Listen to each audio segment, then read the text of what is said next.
Hello, I'm Senator Mike Enzi. I want to take the time to thank all of you who are following me online and for posting your comments and questions. My Facebook and Twitter pages have both recently passed 4,000 followers. It'd be great if you could continue to send these videos to your friends and family and point them towards my social media pages. Let's take a look at a few of the questions that you've asked. Richard from Cheyenne on Facebook asked me to explain my penny plan. Under the penny plan, we just take a single penny from every dollar that the government spends each year for 2 years, and the budget balances. Now, when I originally started the penny plan, it was going to take 7 years to balance the budget. But sequester was 5 3/10% instead of the 2 3/10% that was actually in there.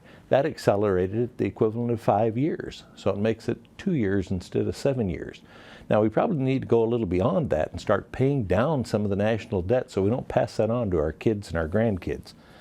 Shouldn't be any fudging of the numbers, no smoke and mirrors. Just look at the numbers and do it. Now, James from Casper wants me to offer a flat tax or a national sales tax and eliminate the IRS. I've taken a look at the fair tax, the flat tax, the consumption tax, all of the different taxes. And you know, if we could get people to understand them, we could do that. But it's such a big leap from where we are to there that I think we're going to have to do it in 2 or 3 steps. But I think we can get there, and I've got some people on the other side of the aisle now who understand what I've been talking about with a fair tax and a flat tax. So I'm pleased that the Finance Committee is going to be looking at tax reform. It's an opportunity for us to inform more people on what could be done, and hopefully to start with a clean slate to make sure that it's revenue neutral so that we're not raising people's taxes, that we're just making it simpler and fairer. That's where we want to go. Pat from Bighorn Basin wants to know if Congress will be able to stop the UN Small Arms Treaty from going through. Yes, we can. The President can sign it, the Secretary of State can sign it, but that doesn't have the force of law in the United States until the U.S. Senate approves the treaty, and we're not going to do that. And we're not going to let that treaty go where the United Nations wants. The United Nations usurps power and is looking at things from Wyoming and for Wyoming that we in Wyoming don't want.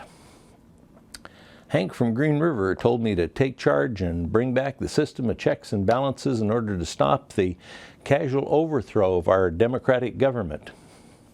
I've said for a long time we need to stop deal making, we need to start legislating. The problem is we build this cliff out there, and the news media can build to this crescendo at the time of the cliff, and then we have a vote where we have to vote yes or no. We can't amend, we can't have other suggestions.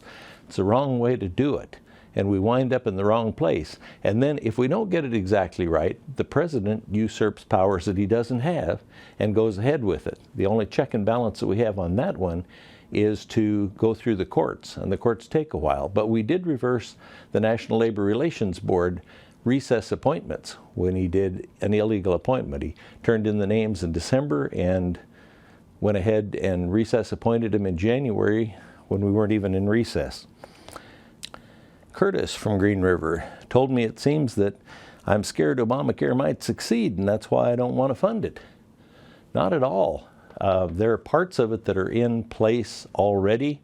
The youth being able to be under their parents' policy until age 26, eliminating some of the caps on how much money a person can have in a particular health care episode. There are a number of things that will work and that both sides would have agreed on. But there are a lot of things in there that we don't even know the impact of yet. 20,000 pages of regulations later, nobody knows what's going to happen. And there are some real difficulties out there in the interpretations. Every time we defund something, and we keep defunding things, and we will keep dismantling the things that are wrong in there, there's some device taxes that are passed on to the consumer that are an extra tax. Just a number of things that we have on the list to fix by dismantling.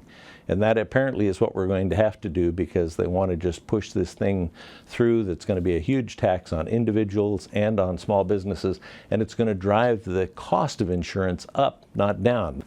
I want to thank you for watching and keeping me informed. I want to Make sure that you check my website, my Facebook, and Twitter for more information about how I'm using your ideas in Washington. And I'll keep listening.